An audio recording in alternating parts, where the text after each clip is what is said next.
하나님의 말씀은 요한복음 1장 4절에서 13절 말씀으로 빛으로 오신 예수님, 이런 제목으로 말씀 증거하겠습니다. 오늘도 성탄의 주님으로 충만하시길 바랍니다.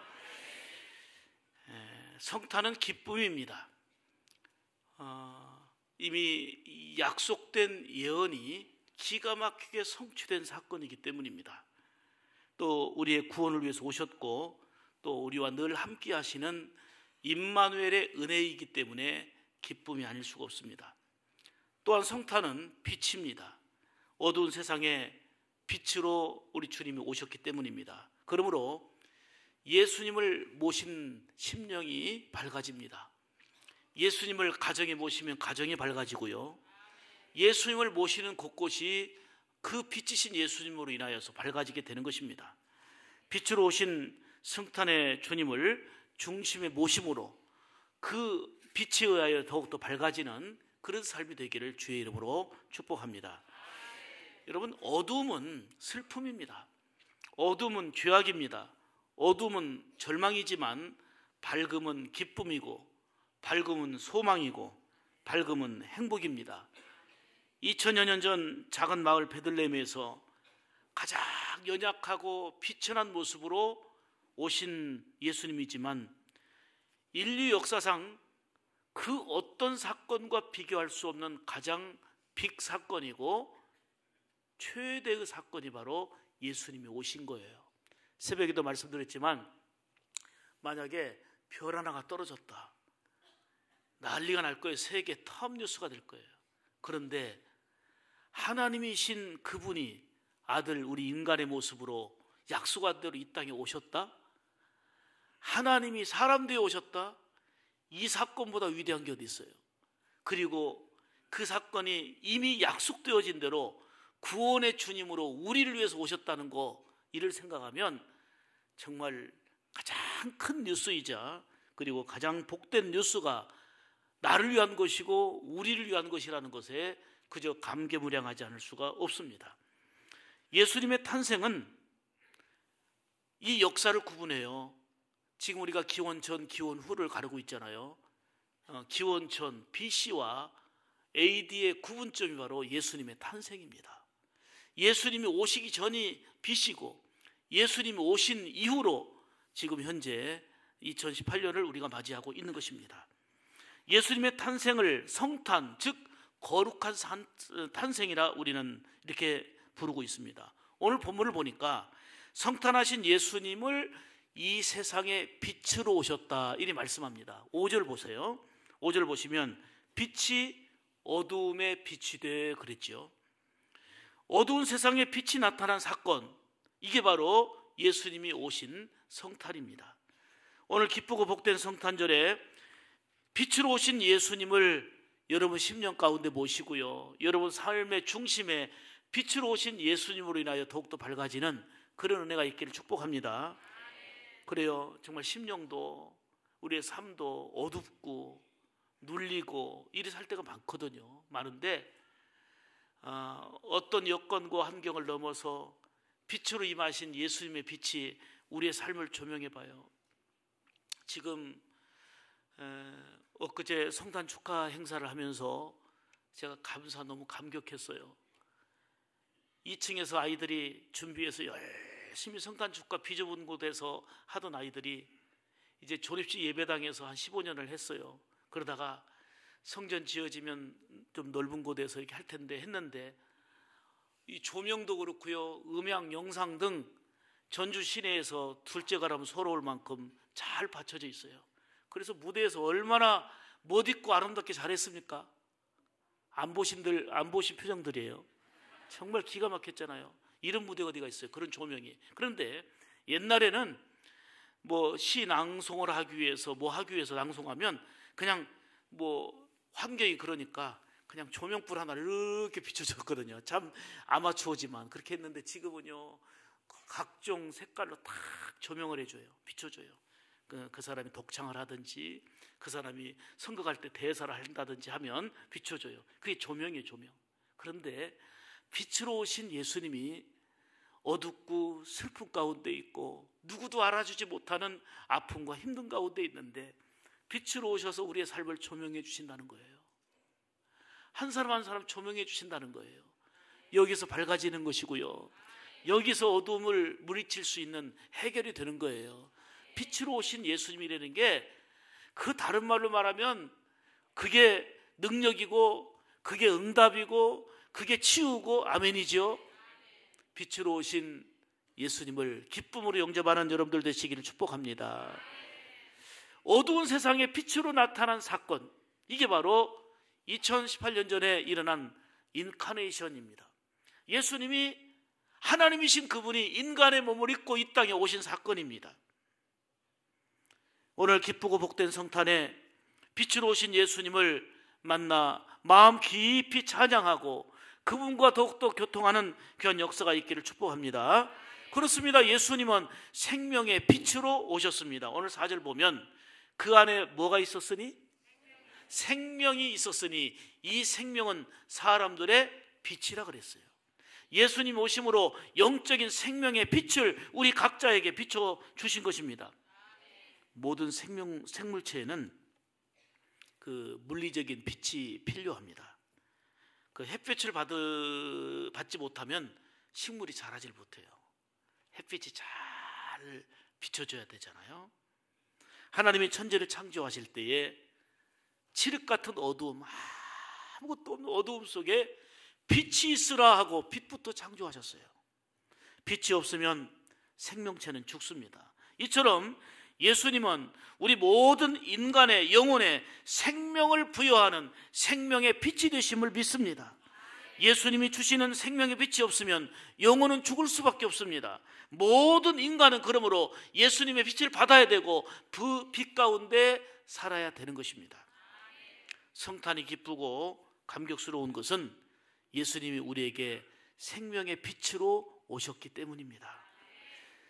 오늘 본문을 통해서 이 생명의 빛은 그게 4가지의 의미를 부여하고 있는데, 생명의 빛이 오늘 우리에게 부여하는 4가지 의미, 오늘 이 말씀을 드리려고 합니다. 첫 번째는 예수님의 생명의 빛이란 말은 첫째로 구원의 빛이 되신다, 그 얘기입니다.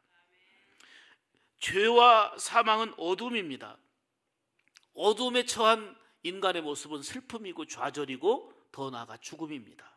그런데 예수님이 구원의 빛으로 오시니까 그 어둠이 사라진 것입니다. 내가 힘써 어둠과 싸워서 어둠을 물리친 게 아니고 예수님의 구원의 빛이 임하니까 그 죄와 사망과 어둠의 빛이 사라진 것입니다.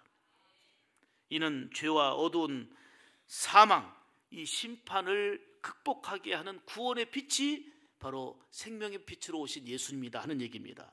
그런데 사흘 만에 부활하셔서 사망과 어둠의 권세를 물리치시는 빛과 은혜를 우리 삶 가운데 계속 부여해 주심으로 우리가 빛 가운데 살아가는 빛의 자녀라, 이렇게 칭함을 받는 삶이 된 것입니다. 부활의 빛이 곧 우리에게 소망의 빛이요 생명의 빛이 되는 것입니다. 여러분, 성경에 보면 지옥을 다른 표현으로 어떻게 하느냐면 지옥은 어두운 곳이라 그랬어요. 지옥은 어두운 곳이다. 마태복음 25장 30절 보시면 이 무익한 종을 바깥 어두운 데로 내어 쫓으라. 거기서 슬피 울며 이를 갈미 있으리라. 여러분, 지옥은 캄캄한 곳이에요. 어두운 곳이에요. 무슨 말이냐면 아무 빛이 없는 캄캄하다, 그 뜻을 얘기하는 게 아니고 소망이 없다는 겁니다. 구원이 없기 때문에 절망 속에 거하는 곳이라는 것입니다. 이를 어둠으로 표현하고 있는 거예요. 그런데 천국은 생명의 빛으로 밝은 곳입니다.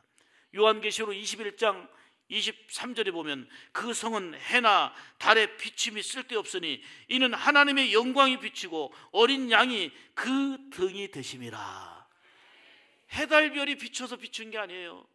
의의 태양 되시는 예수 그리스도의 빛으로 말미암아 밝은 곳이 천국이라는 거예요. 그러므로 예수님의 빛은 생명의 빛으로 오셨는데 우리에게 그 빛은 구원의 빛임을 말씀하는 거고요. 두 번째는 생명의 빛이신 예수님은 우리에게 소망의 빛이 되신다 말씀합니다. 사탄은 우리에게 자꾸만 그 부정적인 생각 그리고 부정적인 말, 이 부정적인 것에 휩싸이게 만듭니다. 그리 절망하게 만듭니다. 그게 어두움입니다. 그러나 빛은 소망입니다. 예수님은 소망의 빛이 되십니다. 그래서 예수님이 내 삶에 임하시게 되면 생각이 소망으로 바뀌게 되는 거고, 언어가 소망으로 바뀌게 되는 거고, 소망의 빛이 임하면 소망적인 삶을 살아가게 되는 것입니다. 태양을 바라보면 그 면이 밝아지는 것처럼 빛으로 오신 예수님을 바라보게 되면 그 어두운 절망이 사라지고 소망의 빛이 임한다 하는 얘기입니다. 그러나 태양을 등져보세요. 어두운 그림자가 생기는 것처럼 예수님을 떠나거나 그리고 예수님을 등지고 살게 되면 언제나 내 앞에는 낙심이라는 그림자, 한숨이라는 그림자, 두려움이라는 그림자, 절망이라는 그림자가 내 앞을 늘 따르는 것입니다. 우리의 소망의 빛이 되시는 예수님을 등지고 살고 예수님을 멀리 살게 되면 내 앞에는 그런 어두운 그림자가 늘 있습니다. 그런데 우리가 소망의 빛이신 예수님 앞으로 나오게 되면 그 그림자들은 사라지게 됩니다. 빛이신 예수님으로 인하여 소망의 삶을 살게 된다, 그 얘기입니다. 세 번째는 생명의 빛이신 예수님은 우리를 치유하시는 치유의 빛이 되신다 말씀합니다. 세상에는 온갖 질병과 고통이 만연합니다. 그러나 예수님의 빛이 임하면 그 모든 것이 회복되고 치유되게 됩니다. 요즘에는요, 옛날에는 손대지 못했던 거를 그 초음파 혹은 레이저로 수술합니다. 레이저, 강렬한 빛입니다. 레이저로 치료하고 수술합니다. 이렇게 빛은 신기한 능력이 있습니다. 사실 제가 40년 넘게 안경을 썼습니다. 안경을 벗으면 여기 앞에 계신 분들을 잘 볼 수가 없습니다. 안경을 쓰니까 한 1.0, 0.8 맞춰서 이렇게 여러분들을 볼 수가 있습니다. 그런데 45년 가까이 안경을 쓴 제가 레이저 빛으로 눈을 수술을 했습니다. 그래서 이 안경은 그냥 보안경입니다. 다 잘 보입니다. 뒤까지. 45년 동안 안경 썼는데 이제는 안경 없어도 잘 보입니다. 그런데 늘 쓰던 안경 테에다 그냥 여기다가 보안경 유리만 끼운 겁니다. 세상이 보입니다. 지금 별로 감동도 안 하시네. 이 눈동자 안에 옛날에는 지난 주까지만 해도 제가 썼던 안경은 뭐였냐면 다초점 안경을 썼어요. 그래서 1.0 정도 여러분들을 볼 수 있도록 맞추고 그 다음에 원고를 가까이서 봐야 되니까 돋보기가 들어있는 다초점이었는데 이제 이 수정체 안에 다초점을 넣어버렸어요. 안 놀란다는 걸 알았어요. 그래서 가까운 지금 글씨도 보이고 그리고 여러분들이 지금 보이는 거예요. 뒤에 있는 분들 보이는 거예요. 저 맨 뒤에 고희자 집사님 맞죠? 맞죠? 맨 뒤에 앉은 분 맞대요. 보여요. 제가 안경 벗고는 볼 수가 없어요. 이 앞에도 잘 안 보였으니까. 레이저 빛이 이런 대단한 발전을 가져왔는데 그런데 이런 걸 경험하면서 예수님의 빛이 임하면 온전한 회복과 치유가 일어난다는 게 실감이 납니다. 지금 사람들이 개발한 레이저 빛 하나 갖고도요 깜짝 놀랄 일들이 나타나고 있는데 예수님이 생명의 빛이 되시고 치료의 빛이 된다고 할 때에 그 빛이 임하면 인생이 산다니까요. 우리를 구원하시는 빛이라니까요.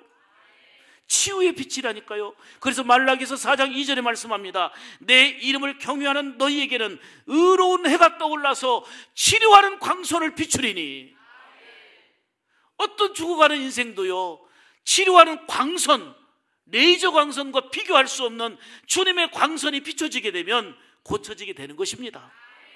말라기 선지자는 예언된 그대로 오실 예수님은 태양빛과 같은 레이저 광선하고 비교할 수 없는 치료의 광선이 된다고 일찍이 선포하고 예언하고 있었던 겁니다. 예수님의 빛이 임하면 우리의 육신의 질병이 치료됩니다. 예수님의 빛이 임하면 여러분의 마음의 질병도 치료됩니다. 예수님의 빛이 임하면 무엇보다도 영혼이 치유되어서 하나님과의 복된 관계 안에 살아가게 될 줄로 믿습니다. 예수님의 치유의 빛이 여러분들의 영육과 삶을 회복시키고 치유해 주시는 은혜가 있기를 주님의 이름으로 축복합니다. 마지막으로 생명의 빛으로 오신 예수님은 곧 사랑의 빛이 되십니다. 모든 인간에게는 죄성이 있습니다. 그것이 사람 사이를 불화하게 만들고요, 갈라지게 만듭니다. 더 나아가 하나님과 관계를 막히게, 불통하게 만듭니다. 그러나 예수님의 사랑의 빛이 임하면 어둠이었던 미움도, 갈등도, 분노도 사라지게 되고 화목하게 됩니다. 예수님의 사랑의 빛이 임할 때 가능한 일입니다. 야곱은 욕심껏 장자권을 형 에서에게 빼앗았습니다. 형과 평생 원수가 됐습니다. 20년이나 지났는데도 이 앙금이 풀어지지 않고요, 형 에서는 많은 군사를, 훈련된 군사를 딱 준비시켜가지고 언제든지 동생 야곱을 만나면 해치겠다, 복수하겠다, 원수 갚겠다 하고 20년이 지났지만 그 마음은 가라앉지 않았습니다. 이런 위기 상황 속에서 야곱은 하나님께 무릎 꿇어 기도합니다. 밤새워 부르짖어 기도합니다. 하나님의 빛이 임하시기를, 하나님의 응답의 빛이 임하시기를. 위기였던 야곱이 밤을 새워 기도할 때에 응답의 빛이 임한 것입니다. 예수님의 사랑의 빛이 임한 것입니다. 그 결과 20년 동안 앙금, 분노, 원수, 몇백 명의 군사를 이끌고 싸우려고 준비하고 있었던 그 마음을 눈 녹듯이 녹게 하시고 화해와 감동의 장면으로 이어진 것입니다. 이게 바로 예수님의 사랑의 빛이 임할 때 나타나는 변화입니다. 이렇게 예수님의 사랑의 빛이 임하면 분노와 미움과 갈등이 치유되어지고 서로 화목하게 되고 또 화해의 기쁨을 이루게 되는 감동이 임할 줄로 믿습니다. 내 인격이 고매하고 그리고 내가 수용력이 넓어야만이 화해할 것 같지만 더 중요한 것은 주님의 사랑의 빛이 내 심령에 비출 때에 사랑의 사람이 되는 것입니다. 그런데 보세요, 예수님의 빛이 찬란하게 비추고 있지만 모든 사람이 이 빛을 누리고 있는 게 아니에요. 오늘 11절 보세요. 11절 보시면 자기 땅에 오매 자기 백성이 영접지 아니하였으나 그랬어요. 빛으로 오신 예수님을 영접하지 않았어요. 오늘날도 예수님을 영접하지 않고, 어제 성탄 2부 때 수많은 사람들이 예수님의 성탄을 기뻐하는 게 아니고 그냥 온갖 술에 취해서 술잔치 한다잖아요. 우리 쉬는 날, 우리 휴일, 예수님의 생일은 온데간데 없고, 자기 땅에 오매 백성이 영접하지 아니하였어요. 빛이신 예수님을 영접하지 않으니까 빛 가운데 살지 아니하고 늘 어두움 가운데 그대로 사는 거예요. 한숨 가운데, 슬픔 가운데, 궁극적인 절망 가운데 그렇게 살고 있는 거예요. 그런데 12절 말씀합니다. 영접하는 자, 곧 그 이름을 믿는 자들에게는 하나님의 자녀가 되는 권세를 주셨으니. 빛으로 예수님이 오셨지만 수많은 사람들이 영접하지 않았고 지금도 영접하지 않고 있습니다. 그러나 영접하는 자는 그 빛이 임하여 하나님의 자녀가 되는 권세가 주어진다는 것입니다. 아직도 빛으로 오신 예수님을 영접하지 않은 수많은 사람들에게 우리가 빛의 열매를 맺어 빛의 삶이 되어서 그분들 역시 빛 가운데 들어오도록 전하는 것이, 그게 터치전도예요. 그게 생명을 살리는 전도다, 그 말입니다. 사랑하는 여러분, 빛이 잘 비추는 곳에 식물이 잘 자랍니다. 그냥 우리가 상식적으로 아는 이치입니다. 저도 이 다육식물을 키우니까 빛이 잘 비치고 통풍이 있으면요 잘 자라요. 그런데 빛이 없는 곳에 있으면 모양도 흐트러지고 웃자라게 되고 다 흐트러져요. 빛이 잘 비춰야 돼요.